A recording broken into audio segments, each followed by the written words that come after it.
والصلاة والسلام على سيد المرسلين أما بعد فأعوذ بالله من الشيطان الرجيم بسم الله الرحمن الرحيم هل يستوي الذين يعلمون والذين لا يعلمون صدق الله العلي العظيم وصدق الرسول النبي الكريم ونحن على ذلك من الشاهدين والشاكرين والحمد لله رب العالمین۔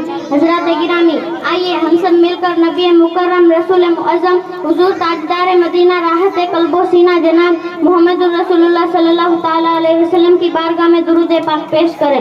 اللہم صلی اللہ سیدنا مولانا محمد مبارک وسلم صلاۃ و سلام علیکہ یا رسول اللہ صلاۃ و سلام علیکہ یا حبیب اللہ صلی اللہ تعالیٰ علیہ وسلم۔ کی محمد سے وفا تو نے تو ہم تیرے ہیں، کی محمد سے وفا تو نے تو ہم تیرے ہیں، یہ جہاں چیز ہے کیا لوح و قلم تیرے ہیں، یہ جہاں چیز ہے کیا لوح و قلم تیرے ہیں۔ محمد کی محبت دین حق کی شرط اول ہے، محمد کی محبت دین حق کی شرط اول ہے، ہو اگر اسی میں خامی تو سب کچھ نامکمل ہے۔ حضرت گرامی، سب سے پہلے میں آپ سب لوگوں کو عید میلاد النبی کی مبارکبادیاں پیش کرتی ہوں اور آپ سب لوگوں کو خاص طور سے اپنی ماں اور بہنوں سے گزارش کرتی ہوں کہ چند منٹ کے لیے خاموشی کے ساتھ میری تقریر کو سنیں اور اس پہ عمل کریں۔ حضرات گرامی، ابھی میں نے جس آیت کریمہ کی تلاوت کا شرف حاصل کیا، اللہ تعالیٰ کے قرآن مقدس میں ارشاد فرماتے ہیں هل يستوي الذين يعلمون والذين لا يعلمون۔ اس آیت کریمہ کا مطلب ہے کہ ایک پڑھا لکھا آدمی اور ان پڑھ دونوں برابر نہیں ہو سکتے۔ حضرات گرامی، حدیث پاک میں ہے کہ اللہ کے رسول ارشاد فرماتے طلب العلم فریضۃ علی کل مسلم و مسلمہ، یعنی علم حاصل کرنا ہر مسلمان مرد عورت پر ضروری ہے۔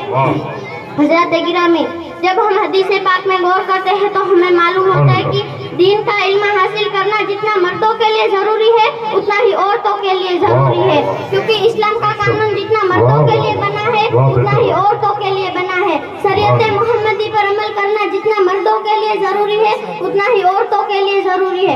اسی لیے ضروری ہے کہ ہم اپنی عورتوں کو دین کی تعلیم دلائیں، آگے ہمارا گھر جنت اور بچوں کا مستقبل روشن رہے۔ حضرات گرامی، جب ہم حدیث پاک میں غور کرتے ہیں تو ہمیں معلوم ہوتا ہے کہ دین کا علم حاصل کرنا جتنا مردوں کے لیے ضروری ہے اتنا ہی عورتوں کے لیے ضروری ہے۔ شریعت محمدی پر عمل کرنا جتنا مردوں کے لیے ضروری ہے اتنا ہی عورتوں کے لیے ضروری ہے۔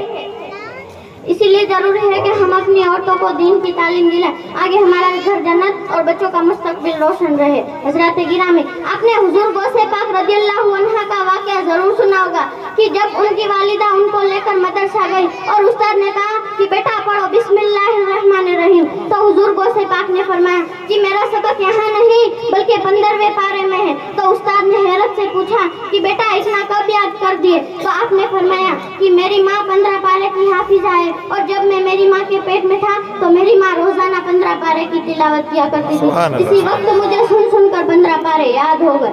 پردہ نشین خواتین اسلام، دیکھا آپ نے، ماں قرآن پاک کی تلاوت کرتی ہے تو بیٹا غوث پاک بن کر پیدا ہوتا ہے۔ ہم بھی دین پر عمل کرے اور قرآن پاک کی تلاوت کرے تو ہمارا بیٹا بھی غوث کو نہیں کم سے کم غوث کا غلام تو بن سکتا ہے۔ اللہ رب العزت کی بارگاہ میں دعا ہے کہ مولا تعالیٰ ہمارے تمام اسلامی بھائیوں اور بہنوں کو دین کی سمجھ عطا فرمائے، دین سیکھنے اور اس پہ عمل کرنے کی توفیق عطا فرمائے، اور ساتھ ہی ساتھ ہم سب لوگوں کو اہل سنت کی سیدھی راہ پر قائم اور دائم رکھیں، آمین۔ وما علینا الا البلاغ المبین۔ السلام علیکم ورحمۃ اللہ وبرکاتہ۔